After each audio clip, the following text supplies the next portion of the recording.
going to turn next to a different kind of partnership conversation, which is among two individuals who come from different perspectives but have profound common ground on some of the same topics in science, tech, and innovation. So we have Kumar Garg, Senior Director at Schmidt Futures, leading a conversation with Zach Graves, who is Head of Policy at Lincoln Network. Please join me in welcoming them to the stage for a conversation called Perspectives on Innovation.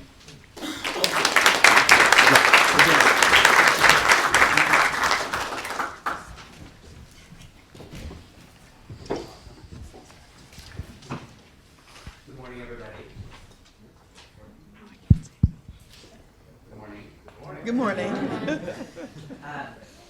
Part of, I think, the goal of this conversation really builds on the conversation that we've been having all day, which is how do we build partnerships that cut across sectors, but also cut across parties and ideologies. And we're one of the last conversations before lunch, so we're gonna punch through this. But Zach, one of the things when I served in the White House and worked on science and tech issues, I felt like there were lots of issues that were bipartisan in nature, but I certainly did not have that much experience working across the aisle with folks, and the emergence of groups like the Lincoln Network, I think, are really interesting, and I think are relatively recent developments. And I just would be interesting to just talk about a little bit of your story, of kind of working on science and tech issues for the past couple of years and your work at Lincoln. Absolutely, and I'm happy to just give a little background on Lincoln. So we're, like you said, relatively new organization. We have a sort of strange start in the, list of DC groups that are working on tech and innovation policy. We actually started in Silicon Valley.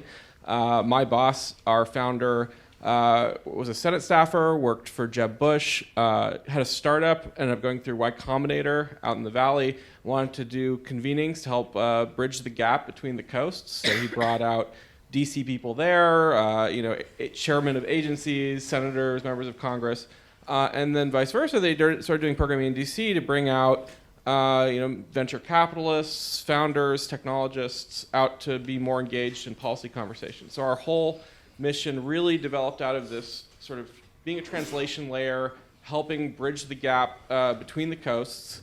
We are, fairly described as on the political right, but we try to be nonpartisan. We work with the left and the right. We have a very kind of free market, pro-innovation perspective, but we're also not overly dogmatic about it. And I think, as you said, there's been a really interesting opportunity that's come out of the sort of Trump era coalition shift on the right, which has, I think, disrupted some of the old orthodoxies, particularly the sort of anti-government sentiment that came out of the sort of anti-communist Reagan-era fusionism is starting to break apart at the seams a little bit.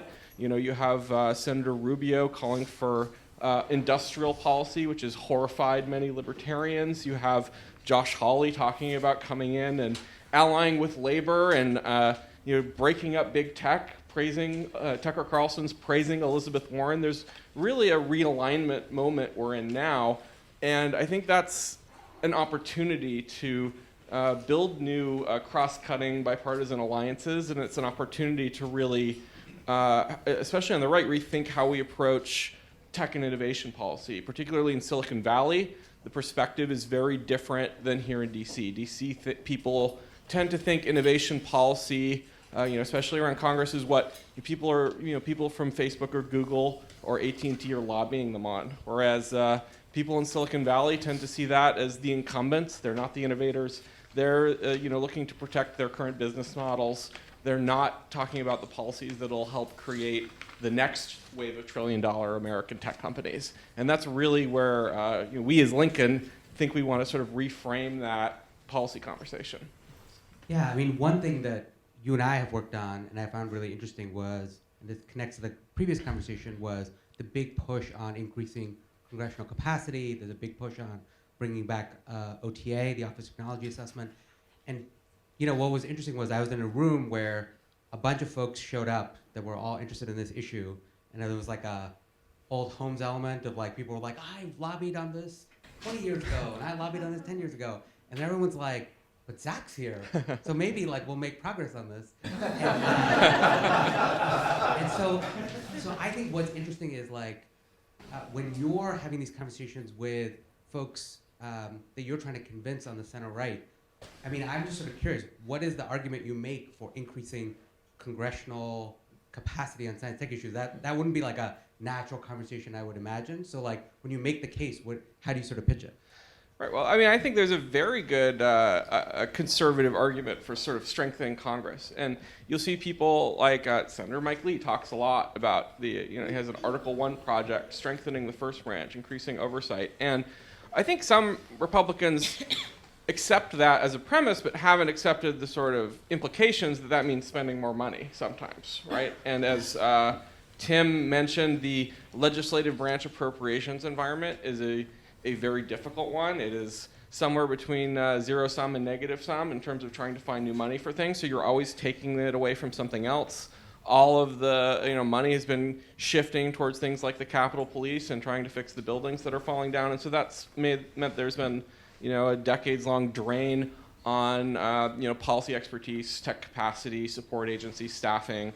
I think since the early 90s, the number of FTE staff in the congressional support agencies that work on policy has declined by nearly 40%. It's pretty significant. The size of committees has also declined around that much and also lost structural power. So this, I think, has shown in things like the Zuckerberg hearing, or there was a hearing where they asked Sundar Pichai, the CEO of Google, about stuff. How does this iPhone work? He's like, well, we don't make those, Or quantum computing hearing, there was a member of Congress whose name I won't mention who said, I only understand 50% of the things you guys are saying, to the panel of expert witnesses. So there is a real breakdown, I think, in giving the tools we need to sort of make smart tech and innovation policies. And I think a lot of people on the right, they're seeing the rise of China. They're thinking about, that we're almost maybe at a point where we'll have another Sputnik moment where China will have some cool tech that we don't have, and we'll be like, oh, wait, And so I think we're getting towards a pivotal moment where the right kind of rethinks how it approaches institution building. And I think from our perspective, that's really the key thing. It's not about, what's in the federal privacy bill or how do we move this other kinds of legislation forward or not. And that's where a lot of the, I think tank ecosystem, how they operate on tech policy, it's this bill or that bill. We like to think a little bit more about sort of how do we build institutions, how do we change incentives for making good policy outcomes, and so the expertise really, is a big factor for us in how that works. Yeah, I mean, that's a great, one aspect that I thought you sort of started to go down, but I'd be curious to get more on, is people do sometimes have, they collapse tech policy into the largest tech firms that they interact with in DC. And I thought one of the things that's really interesting, that certainly animated our work, is this idea that like part of the goal of policy is to favor incumbents less and actually think about what comes next. So this happened when Jim Kohlenberger is working with what was then a pretty wild idea, and Lori Garver on SpaceX, which was like, hey, should we have a new provider that hasn't yet done anything in space, and how do we create the set of milestones to help them into the sector? And at the time, I don't think people truly understood how risky that was, given who was already in the space and how much you have to take on. So this idea that, Secretary Azar is talking about, there's a set of incumbent OPOs, and how do we sort of bring in innovation? I feel like this is a constant tug and pull, which is when we talk about science and tech policy, we're just talking about what are the things coming out of the largest firms in that area versus what are the things that the startups or new players are saying, and figuring out who's sometimes who's telling the truth and what's right and what makes for the right policy environment for what comes next. I'd be curious of how you sort of navigated that, because I'm sure this comes up where people say, well, I'm sure these guys know what they're talking about. I mean, I think this is an area where, embodying some of the Silicon Valley worldview is really helpful. That's not always helpful. It can go too far into the, kind of uber super pumped territory, which has a variety of downsides. But I mean, when you're thinking about risk, having that sort of portfolio approach embodied in some of the like government investments is smart. Like some things are going to fail, some things are going to succeed. Institutions like DARPA and some of the other ARPA models like embody that really well. Other kinds of investments government makes are kind of really risk averse and boring, and we could be doing a better job of being more risk tolerant there. other, Silicon Valley attitudes that are worth embodying is, people are always trying to disrupt someone else, right? They're trying to come in and unseat the incumbents in one way or another, and they're not happy about it. And that's particularly important in a policy context because the incumbents are almost always more politically connected and powerful than the people trying to come in and disrupt them. SpaceX is a good example of that. There are other things in that sort of quasi-defense national security sector that are a good example of that. The Palantirs and Andurils of the world, right? And so I think the more we can kind of build bridges there and sort of have some cultural exchange, the more we'll be, setting our path forward on the right track. Another one of these hot potatoes. So you mentioned China, which I think in general, whenever people are working in the science and tech space, we're always modulating between a very multinational view, which is that science cooperation, technology cooperation is actually really important to solving big things like climate change and everything else. But then there's also the Sputnik view, which is, hey, that, being the United States at the forefront of this, actually losing our leadership on key sectors would be a big problem. Where do you sort of go between the fear and hope elements of this element? Because I can imagine as you're trying to build allies, that are center right, there's different arguments that might appeal. I mean, I think in many ways, like fear of China is a good thing, right? It's helping us. America does best when we have someone to compete with and show them up, right? To the extent that China is a very serious threat, I think absolutely. I think there was a little bit of this relaxedness that came from the idea, particularly on the right, the idea that sort of planned economies will always fail, that socialism doesn't work, and so we'll just sort of forget about it. It'll collapse in on itself. Never mind that authoritarian capitalism is a totally viable possibility for what might be happening here. And so, we might get to a point where there's a sector like AI or quantum where they have a huge leap forward over us and become dominant. I think we're maybe getting a little too casual about how we approach our investments. It's a little bit on autopilot, and we need to sort of rethink particularly the sort of oversight side and getting back to sort of Tim's work in Congress, which I think is tremendous that he's building that capacity. I mean, Congress, really has been kind of flying blind, asleep at the wheel on a lot of this stuff, and at the end of the day, they control the purse. They're making the funding decisions, and there's a culture where I think they don't really know what's happening in the weeds, right? There's not enough staff, they're overworked, they're busy, it's not their fault, but it's an area where we need to make broader institutional investments to be competitive, and to the extent that like China is a pressure to sort of remold and reinvest in some of these institutions, I think that's a really good thing. So part of what the goal of the Day One project is both to articulate a set of compelling topics that could really motivate work. It's also to bring in new talent. Lincoln Network is potentially a really interesting channel to bring in new talent. Do you want to sort of talk about how you all have been thinking about the talent piece of this? I think you have new work that's come out recently on this area. Do you want to talk about that? Sure. So, I mean, talent's super important. I think we're probably the only really serious right of center group that has a large network of like engineers and technical talent, like in Silicon Valley, Austin, New York, other tech hubs. Getting them to come in and like work for government is not something we've tried to do yet, and I think would be a challenge. But we are launching a new fellowship that's up called Policy Hackers, and so you can go to this website we created, hackpolicy.org, and the idea of the project is to train tech industry professionals who don't have a policy background. So your technologists, founders, could be non-technical people who are more of an investment role or a product management role. How to engage productively in DC or in state policy arenas, and how to sort of influence the process. And I've seen, on the outside, I go back and forth to sort of the Bay Area, once or twice a month, or once every month or so.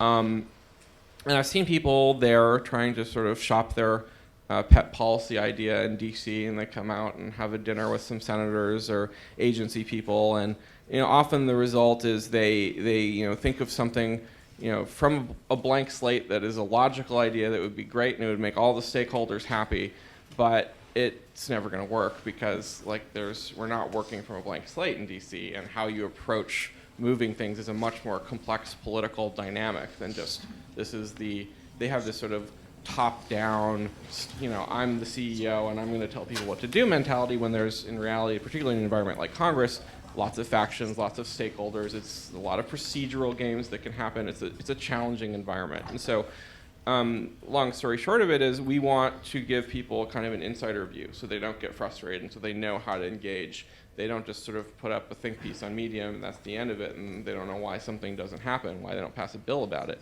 They can come in and like weigh in productively. They know like how to write an op-ed that influences policy versus just something that's making noise and that will get lost in the ether. And so our program is built around the busy schedules of working professionals. We're having a segment where they're going to come out to DC, meet policymakers, meet top lobbyists, subject matter experts in different areas of tech and innovation, and hopefully we'll teach them how to engage. And it's an experiment. It's the first year we're doing it. We're definitely going to learn lessons, make mistakes, and tweak it the next time around. But I think it's a good opportunity to again build some of these bridges, build some of that translation infrastructure, and get more voices in DC who reflect, so there's people who are sort of pushing more the bleeding edge of innovation rather than the people who are kind of more the incumbent innovators. And that's a really crucial distinction in our view. Yeah, and you guys hosted a conference a little while back where you had a number of different themes. I think space was one. Mm-hmm. Are there areas where you think, in this, between startups versus incumbents, where you're hoping some of the best ideas come that, that could become the next sort of industries of the future? Yeah, absolutely. And, to be fair, both incumbents and startups can have great ideas. I mean, Waymo is probably the strongest self-driving car company right now, came out of Alphabet. And so, yeah, as you said, we did a conference in May here in DC. Our next big conference is in November in San Francisco, right after the election, which will be fun. Maybe we can bring in some more day one ideas there, depending on who wins. And yeah, our idea is to definitely mix circles. A lot of DC people will fly out. A lot of the local, crowd in San Francisco and the surrounding environment will come in and talk. And I like to mostly prioritize companies that aren't the sort of Fortune 100 crowd, the people pushing the boundaries on new things. So I think those kinds of exchanges are super productive in sort of exchanging ideas. The other thing that I think, as we sort of close out, that I think I have found really interesting is just that a lot of policymaking is a contact sport. Like when you'll send me like an update on, here are the 10 things I did in the past week. We met with this staff, we talked to them about this, they're worried about this, so we answered that question. What's your sense of whether it's part of, the push on OTA or everything else, you've actually spent the past year kind of knocking the halls of solving a bunch of open questions around how do we increase congressional capacity?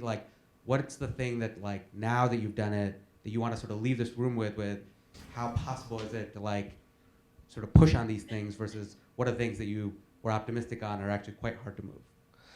Yeah, so I'll go back to my talking point that I think there aren't that many people who are really thinking institutionally. A lot of the energy and resources and money in this town goes to fighting trench warfare battles, trying to pass new authorizing bills, whether it's the Commerce Committee or Judiciary Committee. A lot of the energy gets sucked up there, and usually relatively little gets done.